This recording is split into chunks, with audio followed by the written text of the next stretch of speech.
110 سے زائد آیت آپ کو ملیں گی تقریباً جس میں آخرت کا ذکر ہے، اور 100 سے زیادہ ذکر کرنا ایک اہمیت کی چیز ہے۔ انسان کو غفلت طاری ہوتی ہے کیونکہ وہ آگے کی منزل کو دیکھ نہیں پاتا ہے، مگر دنیا میں عقل مند سمجھدار لوگ وہ ہوتے ہیں جو بہت دور اندیشی نگاہ رکھتے ہیں۔ آج وہی مومن عقل مند ہوتا ہے کیونکہ اس کی دور اندیشی نگاہ آخرت کی طرف ہمیشہ اس کو سامنے رکھتے ہوئے چلتا ہے۔ یہی غفلت جب آتی ہے اور دنیا کے خواہشات، دنیا کی لذتیں، دنیا کے حالات انسان کو اگر آخرت کی نگاہ سے اندھا کر دیتی ہے تو یہ سب سے بڑی بدبختی ہوتی ہے اس انسان کے لیے جو بغیر تیاری کے وہاں پہنچ جاتا ہے اور پریشان حال رہتا ہے۔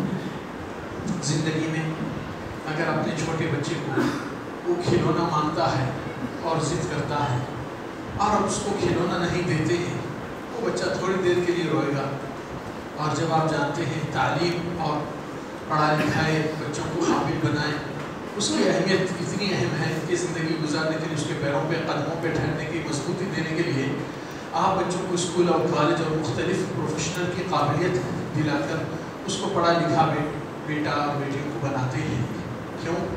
اگر وہ پڑھائی سے محروم ہو جائے تو زندگی بھر جہالت سے روتے بیٹھتا ہے۔ مگر ایک سوال آتا ہے کہ جو ایمان سے اور آخرت کی فکر سے محروم ہے وہ ہمیشہ کے لیے جہنم میں روتے بیٹھتا ہے۔ اس لیے وہ فکر اور وہ آخرت کی سوچ ہمارے سامنے رہنا ضروری ہے۔ اللہ سبحانہ وتعالی اس کو کس انداز سے پیش کیا ہے غور کر کے دیکھیے، سمجھ میں آتی ہے۔ اللہ رب العزت فرمائے یا ایھا الذین آمنوا، ایمان اتقوا اللہ، اللہ سے ڈرو۔ کیوں؟ کیونکہ وَلْتَنظُرْ نَفْسٌ مَا قَدَّمَتْ لِغَدٍ، کل کے دن کے لیے آپ نے تیاری کیا کیا؟ کل سے مراد قیامت، اور اللہ تعالیٰ کل کا لفظ دیا ہے کیونکہ انسان دنیا میں غفلت میں اس طرح بیٹھ جاتا ہے کہ کام جو آج نہیں ہو کل کر لیں گے، مگر اللہ تعالیٰ یہ بتا رہے ہیں کہ کل کا بھروسہ نہیں، بھروسہ اس بات کا ہے کہ کل آئیں گا، آپ رہیں گے یا نہیں رہیں گے وہ دیکھیے کہ آپ وہ دنیا میں تو نہیں چلے جائیں گے۔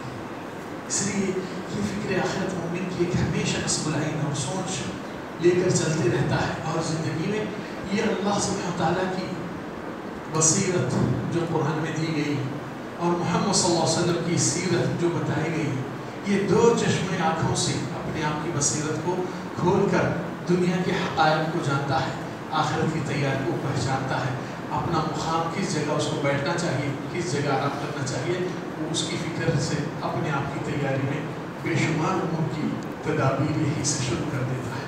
اس لیے عقل مند ایمان وہی ہوتا ہے جو دنیا سے اپنے آپ کو چھٹکارا دلا دے، اس سے قبل کہ دنیا اس کو چھوڑ دے۔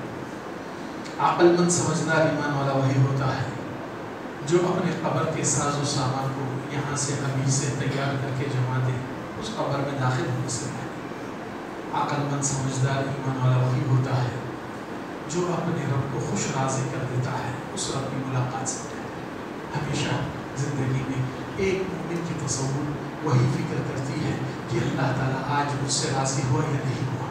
جس کے دل میں آخرت کی فکر ہوتی ہے اس کو یہ روزانہ اپنا محاسبہ کرتے رہتا ہے، کون سے نیک اعمال میں نے زندگی میں کبھی نہیں کیا، اس کو کب ادا کروں گا، اللہ کو اس انداز سے کیسا خوش کروں گا۔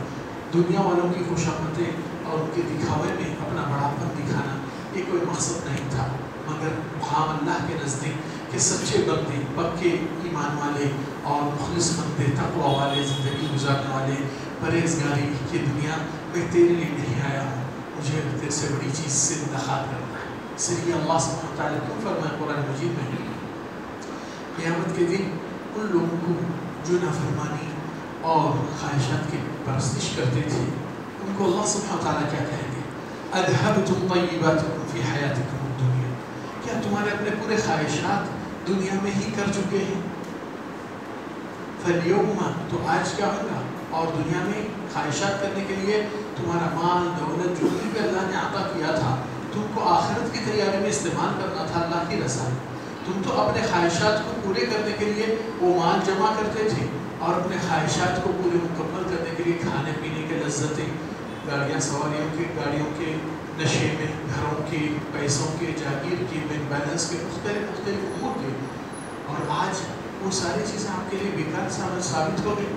وہ آپ جس لباس سے دنیا سے مرتحل ہو رہے ہیں، نہ کوئی وہ برانڈ آ رہا ہے، نہ کفن کا کوئی برانڈ ہے، نہ اس میں کوئی جیب ہے تاکہ کچھ پیسے لے کر جائے، اور نہ موت کا فرشتہ آپ سے رشوت لینے کے لیے تیار ہے تھوڑا سا ٹائم دینے کے لیے. سوچئے کہ آخرت کی فکر اگر آپ کی ہم خود کی ہمدردی ہم نہیں کریں گے تو پھر کون آپ کو اس طریقے سے جگہ بیدار کر سکتا ہے جتنا قرآن اور رسول اللہ صلی اللہ علیہ وسلم زندگی پہ آپ کو ہم کو آگاہ کر کے بتائے. رسول اللہ صلی اللہ علیہ وسلم کی حدیث ابن عمر رضی اللہ عنہ کہتے ہیں اخذ رسول اللہ صلی اللہ علیہ وسلم ذات یوم بمنکبی، ایک دن میں ٹھہرا تھا تو رسول اللہ صلی اللہ علیہ وسلم میرے کھانے پہ ہاتھ رکھ کر کہے ابن عمر کن فی الدنیا کأنک غریب او عابر سبیل. اے ابن عمر دنیا میں تم ایسا گزارو جیسا کہ کوئی اجنبی پردیس اپنے وطن میں نہیں، یا اس طرح گزارو کہ کوئی راستہ ہموار سفر کرتے ہوئے کسی اسٹیشن سے گزر کے نکل جاتا ہے. اور رسول اللہ صلی اللہ علیہ وسلم خود حدیث میں فرمائے ما لی وللدنیا، میرا اور اس دنیا کا کیا رشتہ ہے، انما انا کرجل استظل تحت ظل شجر ثم قام فانصرف عنه، مگر میرا رشتہ اتنا ہی ہے جیسا کہ کوئی مسافر آدمی سفر کی تھکان کے بنا پر کسی درخت جھاڑ کے سائے میں تھوڑی دیر آرام کیا پھر اٹھ کر چلا گیا. وہ سایہ وقتیہ دور کا رہتا ہے اور وہ سایہ پلٹ جاتا تھوڑی دیر. اس لیے آپ کو ہم کو رسول اللہ صلی اللہ علیہ وسلم کی زندگی کا ایک بہت بہترین عملی مثال آپ کو ملتا ہے، مگر افسوس کہ دنیا والے وہ سبق سے بھی آج اپنے آپ کے لیے عبرت اور مثال نہیں لے رہے ہیں. رسول اللہ صلی اللہ علیہ وسلم کے پاس ایک دن ابو عبیدہ بن جراح رضی اللہ عنہ پہلی بار مدینہ میں کچھ مال غنیمت آیا ہے احسا کے مقام کی طرف سے، جس کو بحرین کہا جاتا تھا اس زمانے میں. تو وہ بات رات مدینہ میں پھیل چکی ہے. تو رسول اللہ صلی اللہ علیہ وسلم صبح فجر کی نماز پڑھے تو دیکھے کہ نمازیاں اتنے ہیں جیسے جمعے میں آتے ہیں، حالانکہ وہ جمعے کا دن نہیں تھا. تو نبی صلی اللہ علیہ وسلم تھوڑا سا پریشان ہو گئے کہ آخر لوگ اتنے جمع کیوں ہو گئے یہاں، سارے اپنے بستیوں کے مسجدوں کو چھوڑ کر یہاں پر آ گئے. کیونکہ مال غنیمت جب بانٹا جاتا ہے تو کسی موجود کو دل نہیں توڑ کر نبی صلی اللہ علیہ وسلم کچھ نہ کچھ دلا دیتے ہیں. تو صحابہ کرام نماز ختم ہونے کے بعد نبی صلی اللہ علیہ وسلم دیکھ رہے ہیں کہ کوئی منصرف نہیں ہو رہا ہے، کوئی یہاں سے کوئی یہاں سے، ادھر ہی چل رہے ہیں، اسی ہاتھ ہی کرتے. رسول اللہ صلی اللہ علیہ وسلم اس بات کو تدارک کر کے فرمائے لعلکم قد علمتم ان ابا عبیدہ قد جاء بخراج من البحر، شاہد آپ لوگ کو اس بات کی اطلاع مل چکی ہے کہ ابو عبیدہ کچھ مال غنیمت بحرین کی طرف سے لے آئے. فوالذی نفسی بیدہ، اس رب کی قسم جس کے ہاتھ میں ہے میری جان، مل فقر اخشى علیکم، تم پر آپ پر فاقت فقیری سے مجھے ڈر اور خوف نہیں کہ تم غریب ہو جائیں گے، کمزور مالی حالت سے، یا تمہارے پاس پیسہ نہیں رہے، وہ چیز سے مجھے کوئی خوف ڈر نہیں. مگر نبی صلی اللہ علیہ وسلم کی اس بات سے ڈرے امت، ولیکن مجھے اس بات کا خوف اور ڈر ہے اخشى ان تبسط لكم الدنيا كما بسطت على من كان قبلكم، مجھے اس بات کا ڈر خطرہ اندیشہ محسوس ہوتا ہے کہ اللہ تعالیٰ کہاں تمہارے لیے دنیا کھول کر دے دے تو تم لوگ اس کھلی دنیا کے پیچھے ہی اتنا بھاگ دوڑ کرے. فَتَنَافَسُوهَا كَمَا تَنَافَسُوهَا، تو لوگ جس طریقے سے ایک دوسرے سے کمپیٹیٹ کرتے، منافست اور سبقت کرتے اس کو حاصل کرنے کے لیے، تو ایک دوسرے کے حسد، کپٹ، کینہ، بغض، دشمنی، عداوت، خصومت دنیا کی خاطر. فَتُهْلِكَكُمْ كَمَا أَهْلَكَتْهُمْ، پھر وہی دنیا کھل کے جو آئی تم کو ہلاک و برباد کرتے جیسا پچھلے امتوں کو ہلاک و برباد کرنے کا معاملہ ہوا تھا. تو معاملہ آپ کے فاقت فقیری تنگ حالت کی نہیں، آپ کے ایمان کی فقیری کی حالت کی پریشانی ہے، آپ کے تقویٰ کی زندگی دور ہونے کی پریشانی ہے. اگر صحابہ کرام رضوان اللہ علیہم جس کو اللہ سبحانہ تعالیٰ کئی مرتبہ ان کی ہی زندگی میں فرمائے رضی اللہ عنہم ورضوا عنہ، اللہ ان سے راضی و اللہ سے راضی. لقد رضی اللہ عن المؤمنین اذ یبایعونک تحت الشجر، بیعت رضوان میں 1400 صحابی ہے، وہاں پر بھی اللہ تعالیٰ فرمائے اللہ ان سے راضی ہو چکا ہے. تو کیا وہ لوگ اس کے بعد جنگ بدر والوں کو بھی عشرہ مبشرہ کو جنت کی خوشخبری تو مل چکی تھی، تو کیا اس کے بعد صحابہ کرام جب ان کو جنت کی گارنٹی مل چکی، اللہ راضی ہو گیا، تو کیا اللہ تعالیٰ معاملہ بدل کے پھر ناراض ہونے والا ہے کیا؟ نہیں، اللہ کا فیصلہ ایک ہی ہے اور اٹل ہے ہمیشہ۔ تو صحابہ کرام کیا ان میں سے کوئی یہ سوچ لیا کہ چلو اب اللہ کی رضا حاصل کر لیے، اب کوئی عمل نہیں کرے تو بھی چلتا، اب آرام کریں گے یہیں سے، مرے دم تک نیک صالحہ، مرے دم تک دعوت اللہ، مرے دم تک اللہ کی راہ میں جدوجہد کر، مرے دم تک اپنے تقوی و پرہیزگاری کی زندگی جی۔ ہمارے پاس گارنٹی تو نہیں، نہ کوئی ہم کو جنت کی سرٹیفکیٹ دیا، نہ کوئی ہم کو جہنم سے چھٹکارا آزادی ملنے کا کوئی پیغام پہنچایا، تو بھی ہماری اتنی غفلت کہ ہم بخشش ہو جائیں گے، ہم موحد ہیں، ہم کو جنت ملنا ہی ملنا ہے، نعوذ باللہ۔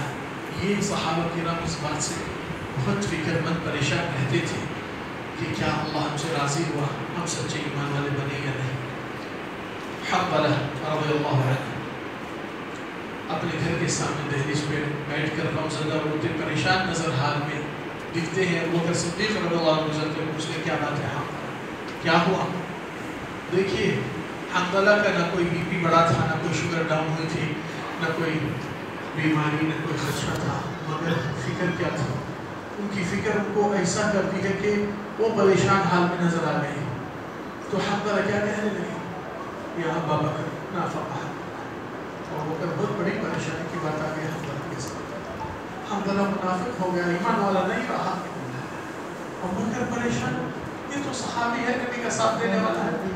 تو پوچھے کیسا ہوا آپ سے نفاق، منافق کیسا ہو گیا، آپ ایمان والے کیسا ہٹ گئے ایمان سے؟ تو کہتے ہیں نكون عند رسول الله فيحدثنا الجنة والنار وكأنها رأي عين كأن على رؤوسنا۔ ہم اللہ کے نبی کے دربار میں محفل میں ان کی باتیں، واعظ و نصیحت اور آخرت کی یاد دہی کرتے ہیں تو ہم کو ایسا لگتا ہے کہ جنت یہاں سامنے ہے، جہنم یہاں سامنے ہے، ہم کو اس سے بھاگنا ہے، اس کو پانا ہے۔ اور ہمارے سننے اور خشوع خضوع کا عالم یہ ہے کہ پرندہ بھی ہمارے سر پر بیٹھ جائے تو یہ نہیں سمجھتا ہے کہ یہ حرکت والا انسان ہے۔ فَإِذَا عَوَدْنَا بِيُوتَنَا وَضَيَاعَنَا وَأَهْلَنَا ذَهَبَ عَنِّي مَا أَجْرُ۔ پھر جب میں اپنے کاروبار، بیوی، بچے، دنیا میں آ جاتا ہوں، وہ میرا ایمانی احساس چلا جاتا ہے۔ اس کا مطلب کہ میں وہاں ایک ہوں، یہاں ایک ہوں، منافق ہو چکا ہوں۔ فکر کس چیز کی ہے؟ فکر کے منافقین کو جہنم میں ڈالا جائے گا، یہ آخرت کی فکر تھی۔ صحابی اپنے آپ کے ایمان کے معاملے کے اوپر ٹینشن، پریشان ہے، غمزدہ ہو رہا ہے۔ پھر اس مسئلے کو حل کرنے کے لیے دونوں بھی رسول اللہ صلی اللہ علیہ وسلم کے پاس جاتے ہیں اور پوچھتے ہیں اللہ کے نبی ایسا معاملہ ہوا ہے تو کیا یہ نفاق ہے؟ اور وہ کہتے ہیں خود پریشان ہو گئے، بولے ہمارے ساتھ بھی ایسی ہوتا ہے، کہیں ہم بھی تو گڑے میں نہیں۔ تو فوراً جب رسول اللہ صلی اللہ علیہ وسلم سے دریافت کرتے ہیں، کہتے ہیں اللہ کے نبی ایسے ایسے حالات ہوتے ہیں، آپ کے سامنے ہم ایسے رہتے ہیں، وہاں ایسا دنیا سے لگ جاتے ہیں تو ایسی حالت ہوتی ہے، تو کیا یہ نفاق ہے؟ رسول اللہ صلی اللہ علیہ وسلم فرمائے یا حنظلہ لو تكونون في بيوتكم كما تكونون عندي لصافحتكم الملائكة في الطرقات وعلى الفروش، وكما قال الراوي علیہ الصلوۃ والسلام۔ رسول اللہ صلی اللہ علیہ وسلم جواب دیتے ہیں کہ اے حنظلہ، اگر ایمان کی وہ برتری، بڑی لیول جو ایمان کی میرے پاس حاصل کرتے ہیں، اگر وہی لیول اسٹینڈرڈ آپ کا گھروں میں اور کاروبار میں اس ایمان کی بلندی سے جیتے ہیں تو فرشتے تمہیں شاباشی دینے کے لیے بستروں پہ، رستوں پہ ملاقات کر کے شاباشی دیتے ہیں، کیا ایمان ہے؟ وَلَكِنْ سَاعَةٌ وَسَاعَةٌ حَنظلہ، مگر اے حنظلہ ایمان گھڑی میں بڑھتا ہے، گھڑی میں گھٹتا ہے۔ تو رسول اللہ صلی اللہ علیہ وسلم کی حدیث بھی دوسری آتی ہے لِكُلِّ دِينٍ شِرَةٌ وَلِكُلِّ شَرَةٍ فَتْرَةٌ، ہر دین کا ایک جذبہ آتا ہے، شعور آتا ہے، ایمانی جوش آتا ہے۔ تو اس جوش کی حالت میں نوجوانوں کا عالم دیکھو، گھر میں گھستے حلال حرام فلان فلان، اتنا جوش کہ پوری دنیا کو ایک دن میں ایک رات میں تبدیل کرنا چاہتا ہے۔ ایمان کی حرارت ہے، مگر انداز بھی تربیتی محمد صلی اللہ علیہ وسلم کا لینا چاہیے۔ بہرحال ایمان کا جوش جب بڑھ جاتا ہے تو انسان چاہتا ہے کہ نیک کام کرتے ہی رہوں، اللہ کو راضی کرتے رہوں، وہ اچھی چیز ہے۔ تو نبی صلی اللہ علیہ وسلم فرمائے وَلِكُلِّ شِرَةٍ فَتْرَةٌ، ہر ایمان کے جوش کی ایک ٹھنڈک کا ٹائم بھی ہوتا ہے، اتار میں آتا ہے۔ فَمَنْ كَانَتْ فَتْرَتُهُ إِلَى سُنَّتِي، جس کی فتور کی حالت میں، کمزوری کی حالت میں وہ میری سنتوں پہ پابند تھا، فَقَدْ اهْتَدَى، گویا کہ وہ ہدایت میں، وَمَنْ كَانَتْ فِطْرَتُهُ إِلَى غَيْرِ سُنَّتِي، جو کوئی فتور کمزوری ایمان کی حالت میں وہ میری سنتیں بھی چھوڑ دیتا ہے گویا کہ فقط ضل گمراہ ہو چکا ہے۔ تو کہنے کا مقصد یہاں پر صحابہ کرام ایک دوسرے کے ساتھ بیٹھ کے ایک دوسرے کو کہتے تھے بھائی آؤ ہم 1 گھنٹہ ایمان تازہ کریں گے، آخرت کی فکر سے یاد دلاتے ہیں۔ پھر دوسری چیز کہ زندگی کی حقیقت اور ویلیو اتنا ہی آپ کو کرنا چاہیے، اور حقیقی ویلیو آپ خود جان سکتے ہیں رسول اللہ صلی اللہ علیہ وسلم کی حدیث کی روشنی میں۔ آپ صلی اللہ علیہ وسلم کیا فرمائیں؟ من دنیا للآخرہ، دنیا کی ویلیو کمپیئر ٹو آخرہ، آخرت کے مقابلے کتنی ہے؟ آپ صلی اللہ علیہ وسلم کیا فرمائیں؟ إِلَّا كَمَا يَضَعْ أَحَدُكُمْ إِصْبَعَهُ فِي الْيَمِّ فَلْيَنْظُرْ بِمَا يَرْجِعُ، مگر دنیا کا آخرت سے ویلیو دیکھنا ہے کتنی ہے تو کوئی تم میں سے جب سمندر کو جاتا ہے، سمندر میں صرف اپنی 1 انگلی ڈبائے اور نکال دے، انگلی پر جو پانی لگا ہے یہی دنیا ہے، وہ سمندر آخرت ہے۔ اب کون بیوقوف ہے جو اتنی بڑی چیز کو چھوڑ کر اس چیز پہ اپنی پورے ارمان خواہشات لگا کر پھر تھوڑی دیر میں وصول کر اڑ جاتا ہے۔ معاملہ یہاں پر اللہ سبحانہ تعالیٰ دنیا والوں کے لیے وعدہ کیا ہے کہ جنت میں آپ کو شراب کی ندیاں، دودھ کے نہر اور پانی اور مختلف چیزوں کے شہد کے، کیوں؟